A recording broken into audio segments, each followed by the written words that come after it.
બનાસકાંઠા જિલ્લામાં ખાદ્ય પદાર્થોમાં ભેળસેળ કરનારા વેપારીઓ સામે ફૂડ વિભાગે કડક કાર્યવાહી હાથ ધરી છે। અગાઉ જુદી જુદી પેઢીઓમાંથી લેવાયેલા ખાદ્ય પદાર્થોના સેમ્પલ સબ સ્ટાન્ડર્ડ જાહેર થતા વેપારીઓ સામે કોર્ટમાં કેસ દાખલ કરવામાં આવ્યા હતા। પાલનપુરના અધિક નિવાસી નાયબ કલેક્ટરની કોર્ટે આ કેસમાં સુનાવણી હાથ ધરીને નિયમોનું ઉલ્લંઘન કરનારા વેપારીઓ અને ઉત્પાદકને કુલ 19 લાખ રૂપિયાનો દંડ ફટકાર્યો છે।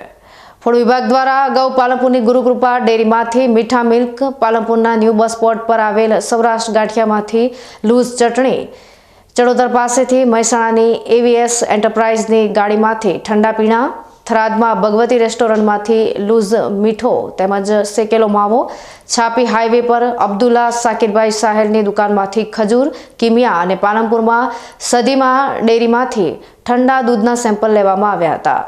આ તમામ સેમ્પલ લેબોરેટરીમાં ફેલ સાબિત થયા હતા, જેને પગલે ફૂડ વિભાગ દ્વારા સંબંધિત વેપારીઓ, ઉત્પાદક પેઢી અને સપ્લાયર સામે પાલનપુરના અધિક નિવાસી નાયબ કલેક્ટરની કોર્ટમાં કેસ દાખલ કરવામાં આવ્યો હતો।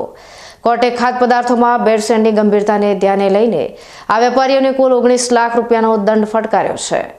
કોર્ટના આ આકરા પગલાંથી ભેળસેળ કરનારા વેપારીઓમાં ફફડાટ ફેલાઈ ગયો છે।